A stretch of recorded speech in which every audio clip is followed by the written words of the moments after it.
Pen drive ಹಂಚಿಕೆ ಆರೋಪದಲ್ಲಿ ಮಾಜಿ ಶಾಸಕ ಪ್ರೀತಂ ಗೌಡ ವಿರುದ್ಧ ಎಫ್ಐಆರ್ ಆಗಿದೆ.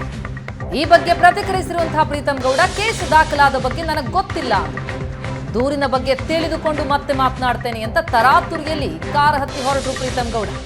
ಬೆಂಗಳೂರಿನ ಬಿಜೆಪಿ ಕಚೇರಿಯಲ್ಲಿದ್ದರು ಪ್ರೀತಂ ಗೌಡ. ಎಫ್ಐಆರ್ ದಾಖಲಿನ ಸುದ್ದಿ ತಿಳಿದು ಬಿಜೆಪಿ ಕಚೇರಿಯಿಂದ ಹೊರಟರು. ಕೇಸ್ ದಾಖಲಾದ ಬಗ್ಗೆ ನನಗೆ ಗೊತ್ತಿಲ್ಲ ಅಂತ ಪ್ರತಿಕ್ರಿಯಿಸಿದ.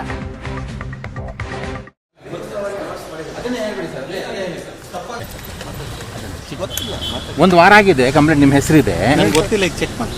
ಹಾಂ ಸರ್, ಚೆಕ್ ಮಾಡ್ತೀನಿ ಈಗ.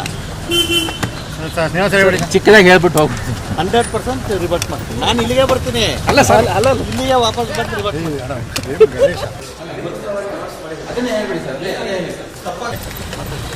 ಗೊತ್ತಿಲ್ಲ, ಒಂದು ವಾರ ಆಗಿದೆ ಕಂಪ್ಲೇಂಟ್, ನಿಮ್ಮ ಹೆಸರಿದೆ. ನನಗೆ ಗೊತ್ತಿಲ್ಲ, ಈಗ ಚೆಕ್ ಮಾಡಿ. ಹಾಂ ಸರ್, ಚೆಕ್ ಮಾಡ್ತೀನಿ ಈಗ. ಚಿಕ್ಕದಾಗಿ ಹೇಳ್ಬಿಟ್ಟು ಹೋಗ್ಬಿಡ್ತೀನಿ. 100% ರಿವರ್ಟ್ ಮಾಡ್ತೀನಿ. ನಾನು ಇಲ್ಲಿಗೆ ಬರ್ತೀನಿ. ಅಲ್ಲ ಸರ್, ಅಲ್ಲ ಇಲ್ಲಿಗೆ ವಾಪಸ್ ಬಂದು ರಿವರ್ಟ್ ಮಾಡ್ತೀನಿ.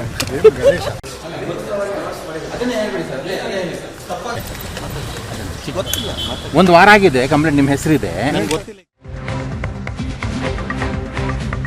ಇನ್ನು ವಿಡಿಯೋ ರೆಕಾರ್ಡ್ ಆರೋಪದಡಿ ಪ್ರಜ್ವಲ್ ವಿರುದ್ಧ ಮತ್ತೂ ಒಂದು ಎಫ್ಐಆರ್ ಆಗಿದ್ದು, ಪ್ರಜ್ವಲ್ ರೇವಣ್ಣ ಅವರನ್ನ 4 ದಿನ ಎಸ್ಐಟಿ ವಶಕ್ಕೆ ಕೋರ್ಟ್ ಕೊಟ್ಟಿದೆ.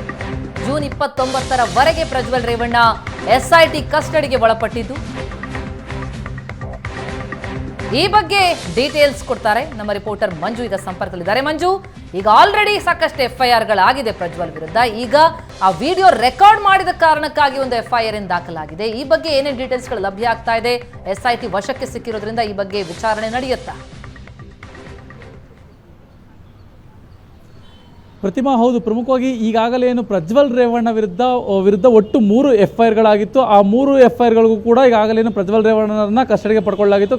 ಕಸ್ಟಡಿಗೆ ಪಡ್ಕೊಂಡು ಅವ್ರಿಗೆ ತನಿಖೆಯನ್ನು ನಡೆಸಿ ಕೂಡ ಅಂದರೆ ವಿಚಾರಣೆಯನ್ನು ಮಾಡಿ, ಜೊತೆಗೆ ಅವ್ರಿಗೆ ಮೆಡಿಕಲ್ ಟೆಸ್ಟನ್ನು ಕೂಡ ಮಾಡಿ ಈಗಾಗಲೇ ಕೋರ್ಟ್ಗೆ ಬಿಡಲಾಗಿತ್ತು. ಸದ್ಯ ಈಗ ಮತ್ತೊಂದು ಎಫ್ಐಆರ್ ಮೇಲೆ ಈಗ 4 ದಿನಗಳ ಕಾಲ ಕಸ್ಟಡಿಗೆ ಪಡ್ಕೊಂಡಿರ್ತಕ್ಕಂಥದ್ದು. ಪ್ರಮುಖವಾಗಿ ಈ ಒಂದು ಎಫ್ಐಆರ್ ಆಗಿರ್ತಕ್ಕಂಥದ್ದು 354A, 354D, 354B ಮತ್ತು ಜೊತೆಗೆ IT ಆ್ಯಕ್ಟ್. ಅಂದರೆ ಈ ಪ್ರಜ್ವಲ್ ರೇವಣ್ಣ ಏನಿದ್ದಾರೆ, ಈ ಪ್ರಜ್ವಲ್ ರೇವಣ್ಣ ತನ್ನ ಮೊಬೈಲ್ನಲ್ಲಿ ಅಶ್ಲೀಲ ವಿಡಿಯೋಗಳನ್ನು ಚಿತ್ರೀಕರಣ ಮಾಡ್ಕೊಂಡಿರ್ತಕ್ಕಂಥ ಬಗ್ಗೆ ಹಿನ್ನೆಲೆಯಲ್ಲಿ ಒಂದು ದೂರು ದಾಖಲಾಗಿರ್ತಕ್ಕಂಥದ್ದು.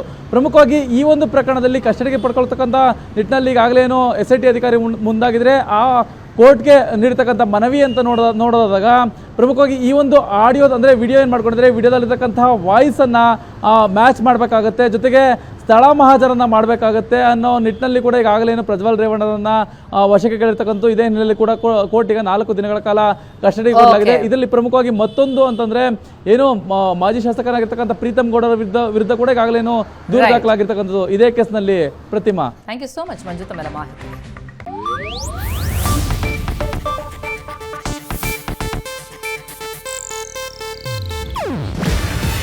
ಇದು ಏಷ್ಯಾನೆಟ್ ನ್ಯೂಸ್ ನೆಟ್ವರ್ಕ್ ಪ್ರಸ್ತುತಿ.